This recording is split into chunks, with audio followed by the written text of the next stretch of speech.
Halo alkane, hello arene. उस chapter में हम लोग हेलो एल्केन खत्म कर चुके हैं। हेलो एरीन की हम केमिकल प्रॉपर्टीज पढ़ रहे हैं।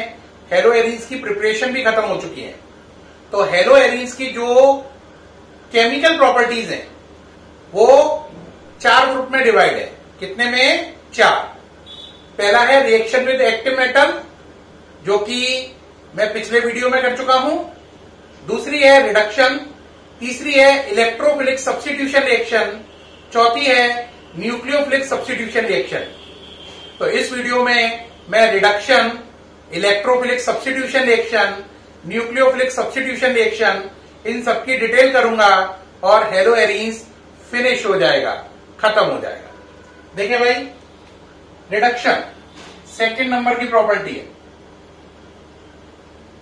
रिडक्शन कैसे करेंगे? क्लोरोबेंजीन ले लीजिए, इसकी रिएक्शन कराइए आप नेसेंट हाइड्रोजन से। ये क्रिएट किए गए हैं निकिल एल्यूमिनियम एलॉय से इन प्रेजेंस ऑफ NaOH। साफ नजर आ रहा है? यहां पे कितने H हैं? 2। एक रिंग के ऊपर चला जाएगा और बेंजीन बन जाएगी। देखो, 2 में से एक H यहां आ गया और एक बन गया HCl। क्या प्रोडक्ट बना है? बेंजीन।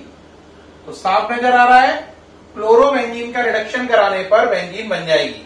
क्लोरोबेंजीन का रिडक्शन कराने पर बेंजीन बन जाएगी और ये रिडक्शन निकिल एल्यूमिनियम एलॉय की प्रेजेंस में होगा। साथ में NaOH लेंगे, इसे बोलते हैं निकिल एल्यूमिनियम एलॉय। एलॉय क्या होता है? मिक्सचर ऑफ 2 और मोर देन 2 मेटल्स। रिडक्शन में बस इतना ही करना है, ये फिनिश है। तो साफ नजर आ रहा है, क्लोरोबेंजीन का रिडक्शन कराने पर बेंजीन बन गई। अब चलेंगे next number, electrophilic substitution reaction. आप ये नोट कर लें। चलिए भाई, अब electrophilic substitution reaction. Electrophilic substitution reaction third part है।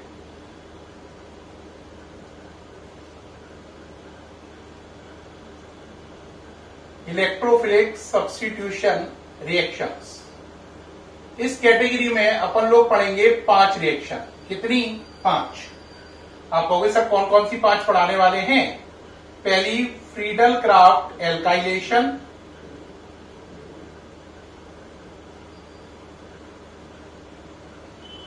दूसरी फ्रीडल क्राफ्ट एसाइलेशन, तीसरी नाइट्रेशन, चौथी हेलोजिनेशन, पांचवी सल्फोनेशन।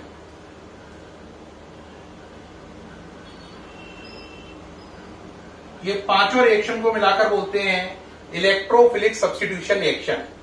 पहली फ्रीडल क्राफ्ट एल्काइलेशन, फिर Friedel Crafts acylation, nitration, halogenation and sulphonation. अब एक बच्चा कहेगा सर सारी करके दिखाइए। तो स्टार्ट कर रहे हैं फ्रीडल क्राफ्ट एल्काइलेशन से।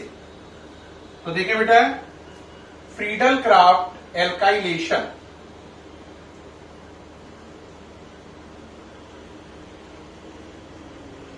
इस रिएक्शन में क्या करते हैं? क्लोरोबेंजीन ली, उसकी रिएक्शन कराते हैं CH3Cl से, प्रेजेंस लेते हैं FeCl3।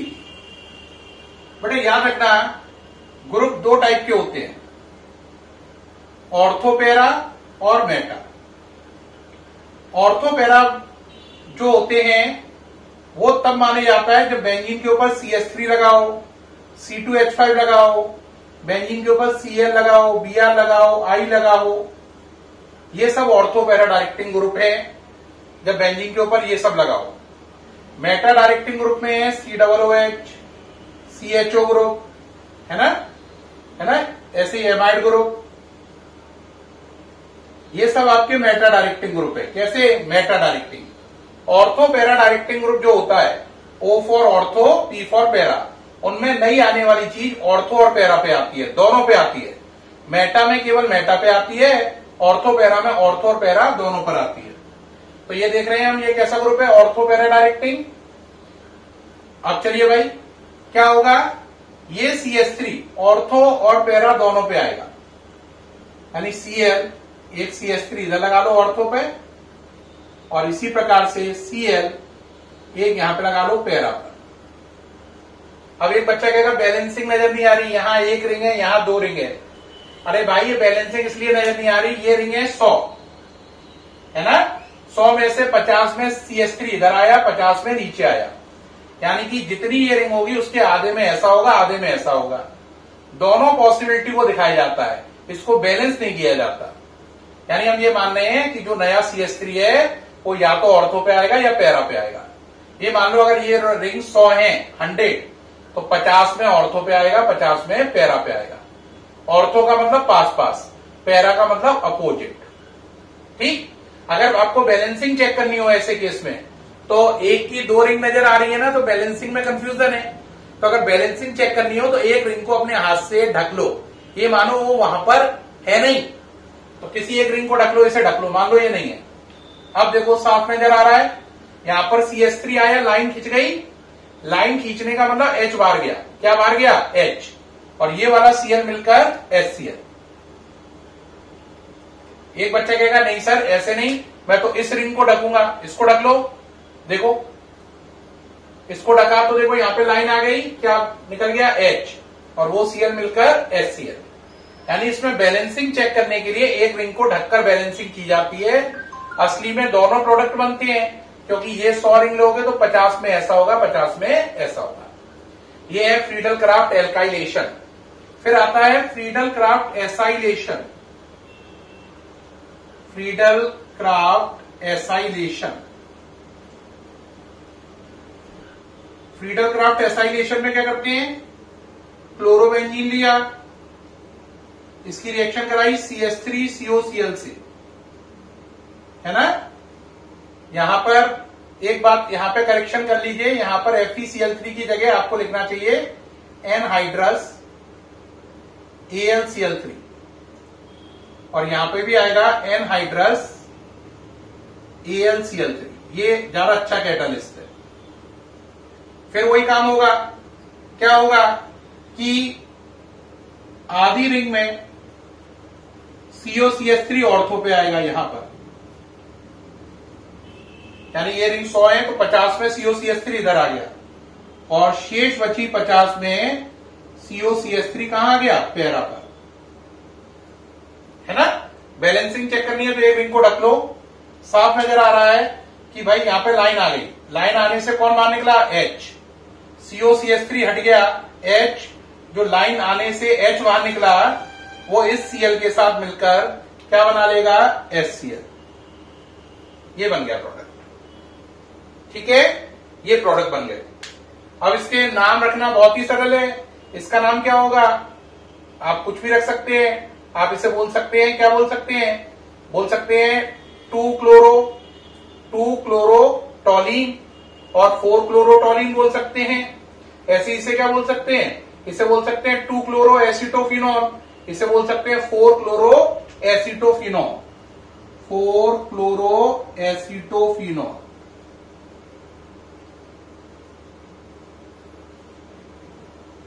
इसे 2 क्लोरो एसिटोफिनॉल। इसका नाम क्या है, 2 क्लोरोटोलीन, इसका 4 क्लोरोटोलीन।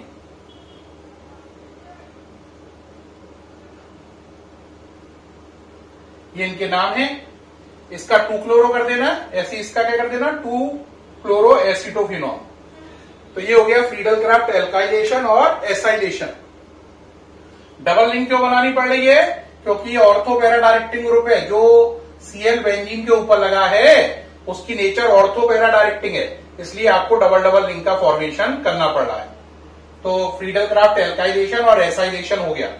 अब इसके बाद आता है थर्ड नंबर। थर्ड नंबर है, अभी मैंने आपको बताया था आपका नाइट्रेशन। क्या था, नाइट्रेशन। अब नाइट्रेशन करिए भाई। नाइट्रेशन कैसे करेंगे, आपने ले लिया क्लोरोबेंजीन, रिएक्शन कराई HNO3 से, लेकिन HNO3 को मनी मन में HNO3 ना मानकर OH बॉन्ड NO2 मान लिया। प्रेजेंस ली कंसंट्रेटेड H2SO4 की, फिर वही बात होगी, ये NO2 ग्रुप आएगा, ये Cl है, ये रिंग 100 है, 50 में NO2 ग्रुप ऑर्थो पे आ गया है ना, और बाकी 50 में ये NO2 ग्रुप कहां पे आ जाएगा, पैरा पर। यहां पे ऐड करके दिखा रहा हूं। अब आपको बैलेंसिंग चेक करनी है, एक रिंग को ढक लो, साफ नजर आ रहा है, यहां से NO2 चला गया, यहां पे क्या आई, लाइन, लाइन से क्या निकला, H, क्या निकला, H, NO2 यहां से हट गया तो क्या बचा, OH, तो यहां से लाइन से H और ये OH मिलकर क्या बन गया, वाटर। नाम क्या है इसका, 2-क्लोरो-नाइट्रोबेंजीन, 4-क्लोरो-नाइट्रोबेंजीन, 2-क्लोरो-नाइट्रोबेंजीन और 4-क्लोरो-नाइट्रोबेंजीन। ऊपर वाले का नाम क्या है, 2-क्लोरो-नाइट्रोबेंजीन, इसका। ठीक है, ये हो गया नाइट्रेशन, NO2 ग्रुप का आना। अब नेक्स्ट नंबर चले, नेक्स्ट है हेलोजिनेशन। कौन सा है, हेलोजिनेशन, हेलोजिनेशन। हेलोजिनेशन करो प्यारे बच्चों। हेलोजिनेशन में क्या करेंगे, क्लोरीन ले लेंगे, ये वाली यहां पर क्लोरोबेंजीन, रिएक्शन कराएंगे Cl2 से इन प्रेजेंस ऑफ FeCl3। क्या होगा, एक Cl पहले ही था, दूसरा नया Cl ऑर्थो पे आएगा या पैरा पे आएगा, आ गया। बैलेंसिंग चेक करनी है तो एक रिंग को छोड़ दो, तो बताओ यहां से क्या बाहर निकला, H निकल गया, H। यहां पे Cl कितने थे, 2, एक तो यहां पे लग गया, एक Cl जो है वो इस H के साथ मिलकर क्या बना लेगा, HCl। नाम क्या पड़ेगा इसका, इसका नाम पड़ेगा 1,4-डाइक्लोरोबेंजीन। इसका नाम क्या पड़ेगा, 1,4-डाइक्लोरोबेंजीन। एक बच्चा कहेगा इसका नाम बता दो, इसका नाम पड़ेगा 1,2-डाइक्लोरोबेंजीन। ये नाम हो गए इनके, 1,4-डाइक्लोरोबेंजीन, 1,2-डाइक्लोरोबेंजीन। रिएक्शन है हेलोजिनेशन। ठीक, अब पांचवा और लास्ट आया जिसका नाम है सल्फोनेशन। क्या नाम है, सल्फोनेशन, लास्ट पार्ट है किसका, इलेक्ट्रोफिलिक सब्स्टिट्यूशन रिएक्शन का, सल्फोनेशन। इसमें क्या करेंगे, ये Cl लगा हुआ है, रिएक्शन कराएंगे H2SO4 से। ये कैसा है, कंसंट्रेटेड, शॉर्ट में या अलग तरीके से लिख सकते हैं OHSO3H। क्या लिख सकते हैं, OHSO3H। क्या होगा, Cl यहां पे रहेगा, SO3H या तो ऑर्थो पे आएगा या SO3H कहां पे आएगा, पैरा पे आएगा। बैलेंसिंग करते में एक रिंग को ढक लो, साफ नजर आ रहा है, यहां से क्या बाहर निकला, H। अब यहां से इस OH से मिल जाएगा वो, यहां से लाइन से H निकला, यहां से OH मिलकर बन गया H2O। अब इसका नाम क्या है, इसका नाम है 4-क्लोरोबेंजीन सल्फोनिक एसिड, 4-क्लोरोबेंजीन सल्फोनिक एसिड। अब आप कहोगे इसका नाम क्या है, इसका नाम क्या हो जाएगा, 4 की जगह 2-क्लोरोबेंजीन सल्फोनिक एसिड, 2-क्लोरोबेंजीन सल्फोनिक एसिड। ये हो गया सल्फोनेशन। इसको एक बात याद रखो, 5 रिएक्शन थी, है ना। 5 रिएक्शन में पहली कौन सी थी बोलो, Friedel craft alkylation. Friedel craft क्या था, एल्काइलेशन। इसमें आपने रिएक्शन किससे कराई, CH3Cl से। कैटालिस्ट कौन लिया, एनहाइड्रस AlCl3, याद आया। दूसरी थी फ्रीडल क्राफ्ट एसाइलेशन। उसमें आपने लिया था CH3COCl और कैटालिस्ट कौन था, एनहाइड्रस AlCl3। इसमें कौन सा ग्रुप आया था, CH3 ग्रुप, कहां पर, ऑर्थो और पैरा पर। इसमें COCH3 ग्रुप आया था ऑर्थो और पैरा पर। ये रिजल्ट निकल रहे उन 5 बातों के। फिर था आपका नाइट्रेशन। नाइट्रेशन में क्या हुआ था, आपने लिया था HNO3 OHNO2 करके लिखा था, प्रेजेंस किसकी ली थी, H2SO4 की, और कौन सी चीज आई थी, NO2। फिर आपने किया हेलोजिनेशन, उसमें आपने लिखा था Cl2, ये ऐसे करके लिखा था Cl2, प्रेजेंस किसकी ली थी, FeCl3 की, और क्या आ गया था, Cl आ गया था, और लास्ट था आपका सल्फोनेशन। सल्फोनेशन, उसमें क्या लिया था आपने, H2SO4, है ना, जिसे हमने लिखा था OHSO3H, और क्या हो गया था, SO3H आ गया था ऑर्थो पे और पैरा पर। कौन आ गया था, SO3H, ये आ गया था। तो 5 लेशन है, Friedel craft alkylation, acylation, nitration, halogenation, sulphonation.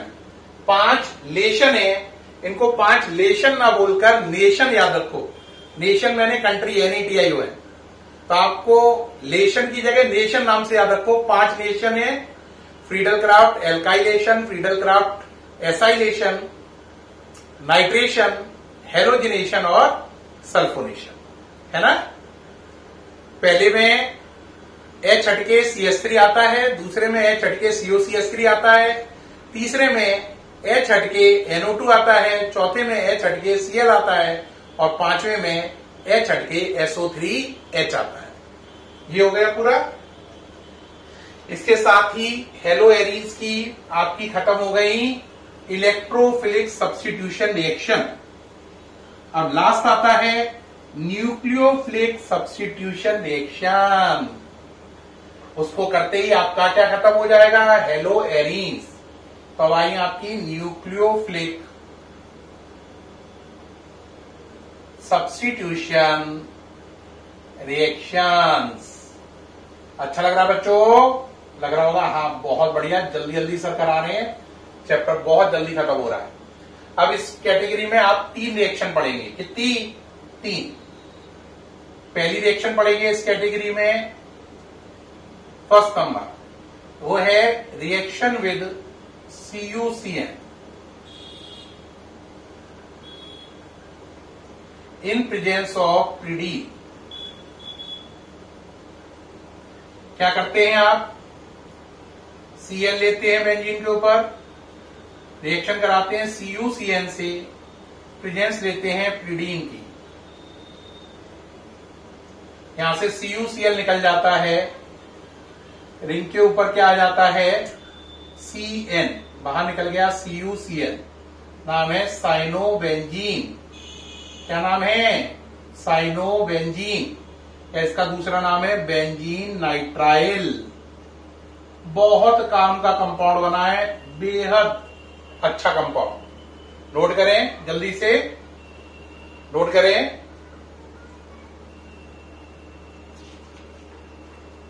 हाँ भाई, नोट कर लिया जल्दी से आप लोगों ने, किसी का छूट तो नहीं गया। ये हो गया। अब यहां पे एक बात और आती है सर, प्रीडीन क्या होता है। प्रीडीन का ये फॉर्मूला होता है बेटा, ये प्रीडीन का फॉर्मूला है। किसका फॉर्मूला है, प्रीडीन का। ठीक है, कहोगे यहां पे भी लिख दिया था, हाँ रिपीट लिख गया है। प्रीडीन का ये फॉर्मूला है, और ये रिएक्शन 475 केल्विन टेम्परेचर पर होती है। ठीक, तो इसकी पहली रिएक्शन हो गई, reaction with CuCN in presence of pyridine. Chlorobenzene CuCN से प्रीडीन की प्रेजेंस में रिएक्शन करता है 475 केल्विन टेम्परेचर पर, और Cl हटकर Cn आ जाता है, जिससे साइनोबेंजीन या बेंजीन नाइट्राइल बनता है ना। इसकी पहली रिएक्शन हो गई। अब इसकी सेकंड रिएक्शन है, वो बहुत इंपॉर्टेंट है, वो है डाउस प्रोसेस। बोर्ड में ये रिएक्शन हर 1 साल छोड़कर आती है, यानी 1 साल आती है 1 साल नहीं आती है, यानी बहुत बहुत इंपॉर्टेंट रिएक्शन है, बोर्ड में बहुत बार आ चुकी है। V.I डालो। क्या करते हैं इसमें, क्लोरोबेंजीन लेते हैं। क्या लेते हैं, क्लोरोबेंजीन लेते हैं, उसकी रिएक्शन कराते हैं NaOH से। किससे कराते हैं? NaOH से। Temperature 623 kelvin, 300 atm pressure. Pressure temperature हमेशा याद रखना, रिएक्शन के ऊपर मेंशन करने होते हैं। अगर आप प्रेशर टेम्परेचर नहीं लिखते हैं तो आपके एग्जाम में नंबर कट जाएंगे। प्रेशर टेम्परेचर ध्यान रखें, है ना। अब चलें, यहां से बाहर क्या निकलेगा? देखो बेटा, NaOH का H हट जाएगा, ये HCl निकल जाएगा ये, तो बेंजीन के ऊपर आ जाएगा ONA, ये वाला। इसका नाम है सोडियम फिनॉक्साइड। क्या नाम है? Sodium phenoxide. अब जो ये सोडियम फिनॉक्साइड बन गया, अभी यहां से क्या बाहर निकला? HCl। ये HCl जो अभी निकला ये दोबारा रिएक्शन करने आ जाएगा, यही वाला HCl दोबारा आ गया। अब यहां से बाहर निकल गया, ये देखो NaCl, ये, और ये बन गया फिनॉल। बेंजीन के ऊपर OH, बाहर निकल गया NaCl, और जो ये चीज बनी है इसका नाम है फिनॉल। क्या नाम है? फिनॉल। तो डाउस प्रोसेस का काम है क्लोरोबेंजीन को फिनॉल में बदलना। इस रिएक्शन में Cl हटके क्या आया? OH। आप कहोगे Cl हटके OH आ गया, ये तो बड़ी सरल बात है। सरल बात नहीं है। अगर बात समझना, डाउस प्रोसेस इतनी इंपॉर्टेंट क्यों है, नोट करो। क्लोरोबेंजीन की NaOH से रिएक्शन कराई, 623 केल्विन टेम्परेचर और 300 atm प्रेशर पर सोडियम फिनॉक्साइड बना, जो बाद में फिनॉल में कन्वर्ट हो गया। अब आप कहोगे सर ये रिएक्शन इतनी इंपॉर्टेंट क्यों है? देखो बेटा, ध्यान रखना, अगर CH3Cl है, आपने लिखा एक्वस KOH, कोई टेंशन ही नहीं है, Cl हटा के OH आ जाएगा। Cl हटा के क्या आ जाएगा? OH, और बाहर निकल जाएगा KCl। लेकिन अगर आपने लिखा क्लोरोबेंजीन और उस पर लगाया KOH एक्वस, आंसर आपका Cl नहीं हटेगा, OH नहीं आएगा, नहीं आएगा, नहीं आएगा। तो एक्वस KOH क्लोरोबेंजीन पे काम नहीं करता है। क्यों नहीं करता है? क्योंकि ये वाला Cl रेजोनेंस में लगा है। किसमें लगा है? रेजोनेंस में। तो एक्वस KOH बेकार हो जाएगा यहां पर। यहां पर अगर आपको इस Cl को हटा के OH लाना है तो रेजोनेंस का झंझट तोड़ना पड़ेगा, और इसके लिए फिर आपको इस्तेमाल करना पड़ेगा किसको? डाउस प्रोसेस को। यानी कि यहां पर एक्वस KOH फेल है, डाउस प्रोसेस लगाने पर ही Cl हटाकर OH आएगा। बात समझ में आई या नहीं आई? अब एक बच्चे के मन में एक क्वेश्चन और होगा कि सर डाउस प्रोसेस इसलिए इंपॉर्टेंट है कि जो काम एक्वस KOH नहीं कर पाता वो डाउस प्रोसेस कर देती है। हाँ, एक बात और बताइए, ये बात कई बच्चे मुझसे पूछते हैं, कहते हैं डाउस प्रोसेस में सर आप ऐसा क्यों करते हैं कि आपने पहले Cl की रिएक्शन NaOH से कराई और ये आपने निकाला HCl और बनाया ONA, फिर आपने उसकी HCl से रिएक्शन कराई और क्या बनाया? फिनॉल। ये तो किया मैंने, NaCl बाहर निकाल दिया। अब एक बच्चे का क्वेश्चन क्या होगा, ऐसा क्यों करते हो? डायरेक्ट Cl ले लो, NaOH ले लो, इतना क्यों तामझाम कर रहे हो? डायरेक्ट ये NaCl बाहर निकल गया और OH रिंग के ऊपर आ गया। ऐसे क्यों नहीं लिख देते हो सर? ये वाला टेक्निक में क्या गलती है आपको? ये तो बड़ा सरल लग रहा है, याद करने में आसान है। आप बेकार बीच में सोडियम फिनॉक्साइड बना रहे हो, फिर फिनॉल बना रहे हो, डायरेक्ट क्यों नहीं बना लेते हो? बेटा आप डायरेक्ट नहीं बना सकते, इसमें बीच में ये इंटरमीडिएट बनता है, फिर प्रोडक्ट बनता है। इंटरमीडिएट को दिखाना अनिवार्यता है। बीच में इंटरमीडिएट बनता है सोडियम फिनॉक्साइड और वो बहुत देर तक स्टेबल रहता है, और फिर सोडियम फिनॉक्साइड आगे चलकर क्लोरोबेंजीन में कन्वर्ट होता है। अगर आप ऐसे लिखोगे तो ये गलत है, क्योंकि आपने जो बीच में इंटरमीडिएट बना और बहुत देर तक एग्जिस्ट किया, उसकी कोई इंफॉर्मेशन इसके अंदर नहीं है। तो ये रॉन्ग है, ये राइट है। और डाउस प्रोसेस इसलिए बेहद काम की है क्योंकि ये Cl हटाकर OH बेंजीन के ऊपर ला रही है। ये काम एक्वस KOH कभी भी नहीं कर सकता। समझ में आ रही है बात? और एक बात और याद रखना, मैंने एक और बात बताई थी पहले, आप कहोगे वो क्या? याद करो, मैंने एक बात और भी बताई थी, CH3CH2Cl। मैंने कहा था अगर KOH एक्वस लोगे, क्या लोगे? एक्वस, तो Cl हटके OH आएगा, CH3CH2OH प्लस KCl। लेकिन मैंने एक बात और बताई थी, अगर यहीं पर आपने QH कैसा ले लिया, एल्कोहलिक, तो आपका रेस्पॉन्स बदल जाएगा। यहां से इसी रिएक्शन में KOH एक्वस की जगह कैसा कर दिया, एल्कोहलिक, तो यहां पर बिल्कुल उल्टा काम हो जाएगा। यहां से Cl जाएगा, यहां से H जाएगा, प्रोडक्ट बनेगा एल्कीन। यहां से क्या गया, H, वो इस OH के साथ पानी, यहां से क्या गया Cl, वो इस K के साथ मिलकर KCl, और इसका नाम पड़ेगा बीटा एलिमिनेशन। क्या नाम पड़ेगा, बीटा एलिमिनेशन। तो याद रखना प्यारे बच्चों, एक्वस KOH सब्स्टिट्यूशन करता है, Cl हटाकर OH लाता है, लेकिन केवल हेलो एल्केन में, हेलो एरीन में नहीं। हेलो एरीन में वो काम डाउस प्रोसेस करेगी। दोबारा सुनो, दोबारा सुने, Cl हटकर OH आता है एक्वस KOH से, लेकिन केवल हेलो एल्केन में। हेलो एरीन में डाउस प्रोसेस से आता है, एक्वस KOH कुछ नहीं कर पाएगा। और जबकि जो एल्कोहलिक आपका KOH होता है, कौन सा, एल्कोहलिक, वो Cl हटाकर OH नहीं लाता, वो HCl बाहर निकालता है। क्या बाहर निकालता है, यहां से H, यहां से Cl, H OH के साथ पानी बन जाता है और Cl KCl बन जाता है। रिएक्शन कहलाती है बीटा एलिमिनेशन। तो ये सब्स्टिट्यूशन करता है कौन, एक्वस KOH, और जबकि एल्कोहलिक KOH क्या करता है, एलिमिनेशन। ये बात बहुत ध्यान रखने वाली है। अब मैंने आपको बताया था न्यूक्लियोफिलिक सब्स्टिट्यूशन रिएक्शन में कितने पार्ट हैं, 3 है ना। कितने पार्ट हैं, 3।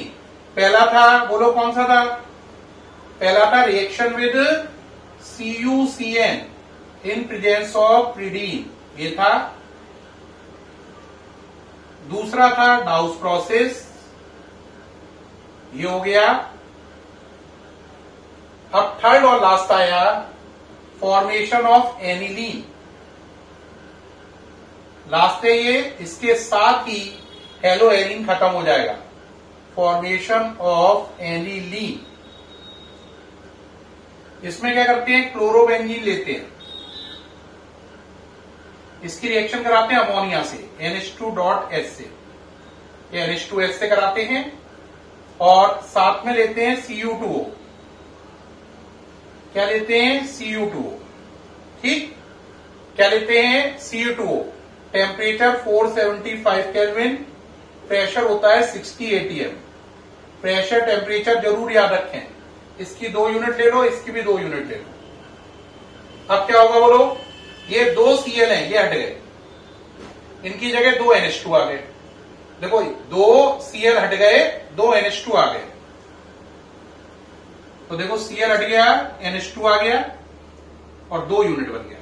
यानी ये दोनों Cl हट गए और 2 NH2 यहां पे आ गए, ठीक। यहां तक खत्म। अब आता है ये दोनों Cl हटके कहां गए, ये Cu2 के साथ मिलकर क्या बन गए, Cu2Cl2।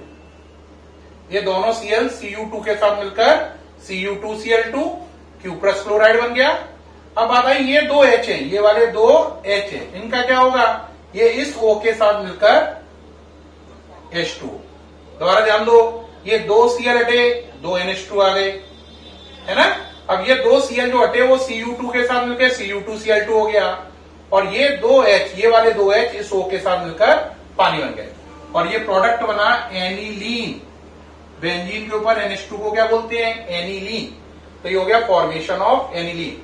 नोट करिए, सामने से हटा हुआ हूं, जल्दी से नोट करें। ये हो गया फॉर्मेशन ऑफ एनिलीन, हटा दें ये। तो प्यारे बच्चों, इस तरीके से हमने आज देखा कि जो हेलो एरीन्स थे, पूरी बात को समझो।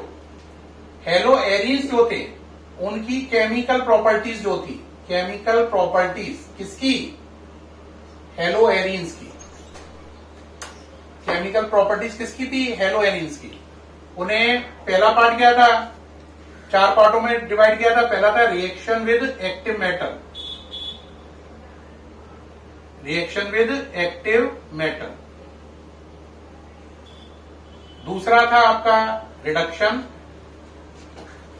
शॉर्ट में लिख रहा हूं जल्दी जल्दी करने के लिए। तीसरा था इलेक्ट्रोफिलिक सब्स्टिट्यूशन रिएक्शन, चौथा था nucleophilic substitution reaction. Reaction with active metal में अपन ने कितनी रिएक्शन पढ़ी? 5। कितनी पढ़ी? 5। 5 रिएक्शन कौन सी पढ़ी? पहली पढ़ी Mg के साथ, दूसरी पढ़ी वुड्स फिटिक, तीसरी पढ़ी फिटिक, चौथी पढ़ी अल्मेन और पांचवी पढ़ी रिएक्शन विद एलाई। ये वुड्स फिटिक लिखा है, ये फिटिक लिखा है, ये अल्मेन लिखा है, ये एलाई। तो रिएक्शन विद एक्टिव मेटल में 5 पढ़ी, रिडक्शन में एक ही पढ़ी, nickel aluminium alloy in presence of NaOH, benzene money. आप कहोगे ये क्यों बना रहे हो? आंसर ये फ्लो चार्ट है, यानी इसे देखते ही तुम्हें पूरा हेलो एरीज जो मैंने अभी तक किया वो सारा याद हो जाएगा। हेलो एरीज पूरा याद हो जाएगा एट अ ग्लांस, इसलिए इसको बना रहा हूं। अब इलेक्ट्रोफिलिक सब्स्टिट्यूशन रिएक्शन में कितनी करी अपन ने? 5। फ्रीडल क्राफ्ट एल्काइलेशन पहली, दूसरी फ्रीडल क्राफ्ट एसाइलेशन, पहली थी एल्काइलेशन, तीसरी पढ़ी अपन ने नाइट्रेशन, चौथी पढ़ी हेलोजिनेशन, शॉर्ट लिख के छोड़ दे रहा हूं, पांचवी पढ़ी सल्फोनेशन। ये पढ़ी। न्यूक्लियोफिलिक सब्स्टिट्यूशन रिएक्शन में अपन ने कितनी पढ़ी? 3 पढ़ी। पहली थी रिएक्शन विद CuCN ऑब्लिक प्रिडीन,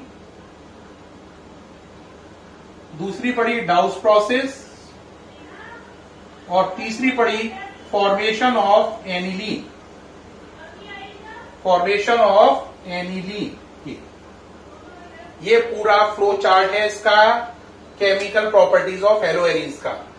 reaction with active metal, reduction, electrophilic substitution reaction, nucleophilic substitution reaction, इसके 5 पार्ट, इसका 1, इसका 5, इसका 3, ये पूरा डिटेल आ रहा है। एक बच्चा कहेगा इससे क्या फायदा है? अगर आप ये सारी डिटेल देख लें तो आपको हेलो एरीज पूरा का पूरा याद हो जाएगा। प्यारे बच्चों, मुझे पूर्ण उम्मीद है इस वीडियो से आपको हेलो एरीज बिल्कुल बहुत बहुत अच्छा समझ में आया होगा और अल्ट्रा क्लियर हो गया होगा। प्यारे बच्चों, फिर आपसे मुलाकात होगी नेक्स्ट वीडियो में। तब तक के लिए बाय एंड थैंक यू आप सभी का।